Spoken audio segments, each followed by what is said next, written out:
Sofia Sena, As Cartas, correspondência 1959-1978, quarta edição, Guerra e Paz. São, como o nome indica, as cartas, a correspondência trocada entre Sofia de Mel Brainer Anderson e Jorge de Sena neste período, 18 anos, creio, e o Pedro Mexia escolheu este livro para trazer para o podcast e refletirmos sobre ele. Pedro, creio que também, porque estas cartas nos dão uma ideia do ambiente literário português do século XX. Para já, é um volume de correspondência entre dois escritores que chega à quarta edição, é uma coisa muito...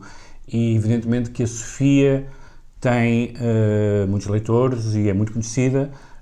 Jorge de Sena será menos. O Jorge de Sena é conhecido pelos escritores e pelo meio literário, não é uma pessoa que seja do conhecimento geral como é a Sofia, embora tenha um lugar canónico indiscutível, em grande parte porque viveu boa parte da vida fora do país, no Brasil primeiro e depois nos Estados Unidos.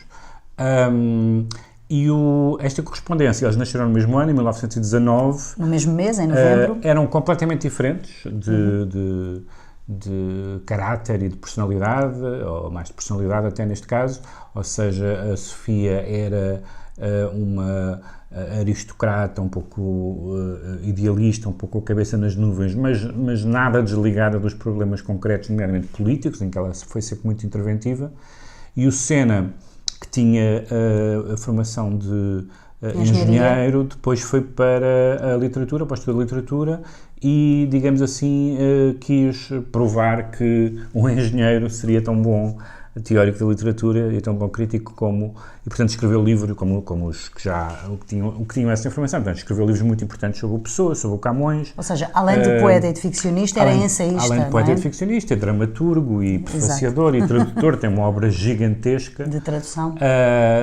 Tendo 9 filhos. Tinha, é verdade, uma mulher invulgarmente dedicada, aliás, que a Messia de Sena, que morreu há pouco tempo, e que editou postumamente... Por exemplo, Os Sinais de Fogo? Exatamente, uma grande massa de textos que ele tinha escrito, quer Os Sinais de Fogo, que é o romance, quer coletâneas de poesia, de ensaios, etc. Portanto, se virmos a tábua bibliográfica do Sena, vemos que o número das obras póstumas é quase tão significativo como as que ele publicou em vida. Até porque morreu novo, não é? Morreu novo. 58 anos, ele morreu novo. E o que é que tem de interesse para além da história de uma amizade e de uma amizade sem atritos? É verdade que eles se viram um pouco durante estes anos e há toda uma conversa também sobre disso, a ausência não é? dele, não é? Porque ele, por um lado, ele não quer vir para Portugal por causa do regime, mas ao mesmo tempo quer que Portugal o queira, não é? Isso é muito notório, sobretudo depois do 25 de Abril, onde ele está à espera de um gesto qualquer, e na verdade o único gesto que acontece é o presidente Eanes o ter convidado para fazer o discurso do 10 de junho, em 76. E há uma carta, creio que, da Messia que refere isso, não é? Essa mágoa por não ter vindo. Sim, ele depois do 25 de Abril. Poderia ter perfeitamente integrado a academia, mas claro, no fundo, para quem tivesse aqueles cânones mais rígidos, era um engenheiro, não é? Por exemplo, ele tem um livro sobre o Camões, que estuda o Camões do ponto de vista estatístico, da recorrência de palavras, etc. Evidentemente. Claro que havia o estruturalismo e havia essas coisas todas, mas enfim, era uma abordagem um pouco estranha. Por um lado por isso, por outro lado porque estas cartas são cartas, embora muitas delas nós sabemos que tenham sido... muita da correspondência dele tenha sido confiscada. Lida pela PIDE, não é? Lida, e que ela, a essa altura, falam disso até. A Sofia diz, teve cá a PIDE e levou as últimas cartas, etc. Mas, ao mesmo tempo, há um espaço de diálogo possível onde eles falam de coisas que não são exatamente as coisas de que se falava no espaço público, porque havia um espaço público cultural, aliás, intensíssimo, ou seja, os jornais tinham todos suplementos literários, etc., mas havia, evidentemente, limites sobre o que se podia dizer. Eles aqui falam de coisas que são, às vezes, coisas de bastidores, sobre o meio cultural, quase todo ele oposicionista, quais dessas pessoas é que eles tinham respeito e não. Intelectual, não é? Respeito intelectual, e às vezes até humano. E às vezes até humano. Fala-se da questão da Agostina, da maneira como a Agostina já nessa altura gerava, digamos, anticorpos. Controvérsia, sim, era controvérsia. Mas talvez a peça central desta correspondência seja uma troca de cartas sobre, que aliás envolve indiretamente a Agostina, porque a Sofia vai com o marido, com o Francisco Sousa Tavares, e com a Agostina e o marido dela, Alberto Luís, à Grécia. À Grécia. E ela já tinha escrito sobre a Grécia, mas evidentemente depois de estar na Grécia, aquela mitologia da Grécia Antiga, volta a ressurgir de uma forma muito forte na poesia dela. E ele tem uma carta muito divertida, portanto ela descreve toda aquela ideia, no fundo, de haver uma harmonia entre a natureza, entre o imanente e o transcendente, entre a natureza e o homem, entre a beleza e a verdade, a justiça e essas coisas. E o Sena, que era um desmancha-prazeres e era um homem bastante cético, começa a dizer, não, os seus gregos não eram os bárbaros, isso é tudo uma idealização, tinham escravos e eram horríveis como toda a gente. E é uma coisa muito engraçada porque uma pessoa dizer à Sofia de Melbrenner, não, isso da Grécia é preciso ter muita vontade e muita... E temos de dizer que, apesar dessa discordância que encontramos, por exemplo, em relação à Grécia, o tema é sempre amigável e muito educado. Não, as cartas são completamente amigáveis. Não há de toda assim uma zanga, nada disso. Não, aliás, há um momento muito divertido que eles concorrem ambos ao mesmo prémio, são finalistas, ou são ao mesmo prémio de poesia. E vence a Sofia. E o Sena... enfim, não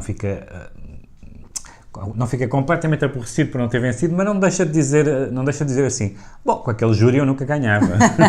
Portanto, há assim uma arte sempre ligeiramente... eu também não pensava que pudesse, mas às vezes acredita-se em milagres, ou um escritor sempre pode acreditar em milagres, ele é sempre coisa assim. Ele é sempre mais belicoso e confrontacional. O tom dela não é de todo esse, mas, por exemplo, as coisas que escrevem... Bom, o Sena talvez seja mais natural porque era crítico literário e professor de literatura, mas, por exemplo, a Sofia tem passagens em que em 4 ou 5 linhas descreve a poesia do Sena e a gente pensa, caramba, é mesmo isto? Parece crítica, não é? E não é fácil descrever a poesia do Sena, é uma poesia um pouco estranha no nosso cânon.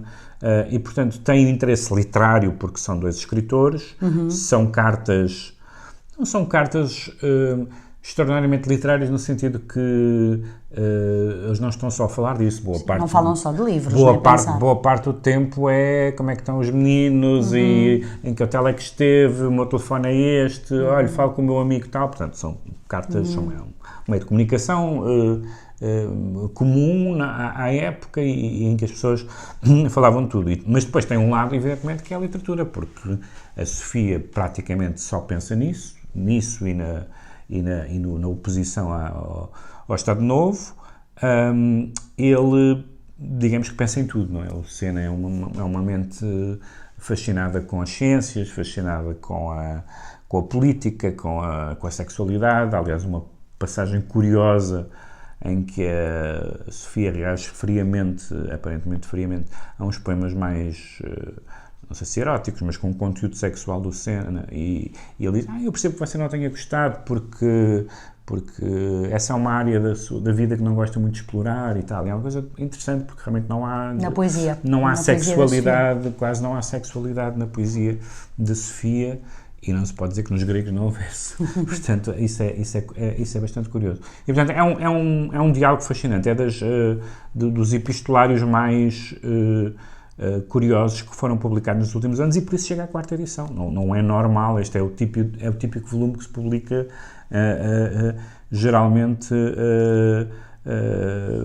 com um apoio, porque vai dar prejuízo, ou é publicada pela imprensa nacional, mas uma editora, neste caso a Guerra e Paz, pode editar um livro como este porque sabe que há público para a Sofia. Provavelmente os inúmeros volumes de correspondência do Sena com outros escritores, nenhum deles teve certamente nenhum deles teve este sucesso, não sei sequer se algum teve reedição, e ele correspondeu-se com o Eduardo Lourenço e pessoas muito relevantes no nosso panorama cultural, mas aqui há uma amizade também e um tom que passa de uma certa, como todas as cartas, não é? Passa-se do você ou tu e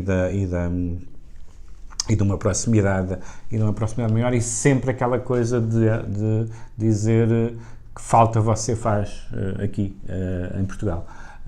E ele dizer, sim, pois, mas também não me querem, não me ligam, não gostam de mim, esquecem-me, etc. Fica esta sugestão, Sofia Sena, As Cartas, edição Guerra e Paz, onde, como o Pedro dizia, ficamos a conhecer alguma coisa do meio literário português do século XX, também da produção do que se fazia, porque Jorge Sena e a Sofia de Melbrenner falavam sobre isso, sobre o que se ia escrevendo, não só o que eles escreviam, mas também outros autores, e algumas curiosidades. Por exemplo, o facto de, a dada altura, alguns escritores portugueses se terem unido para promover, junto do Comitê do Nobel, a candidatura de Miguel Torga ou de Aquilino Ribeiro. É uma história que depois tem desenvolvimentos, mas para saberem mais terão de escutar o podcast. Tem aliás, um episódio muito divertido, é que lançaram a candidatura do Aquilino depois da candidatura do Torga. E as pessoas que lançaram a candidatura do Aquilino aparentemente não sabiam que já havia a candidatura do Torga e foram pedir ao Torga para assinar. E o Torga diz, eu assino com todo o gosto, que acho bem, mas já me propuseram a mim, não estou um bocadinho, então são cenas, enfim, essas cenas são anedotas do mundo literário, não é a substância, mas são muito interessantes as histórias que eles contam, sobretudo as pessoas que o Sena não gosta, que são realmente muito numerosas.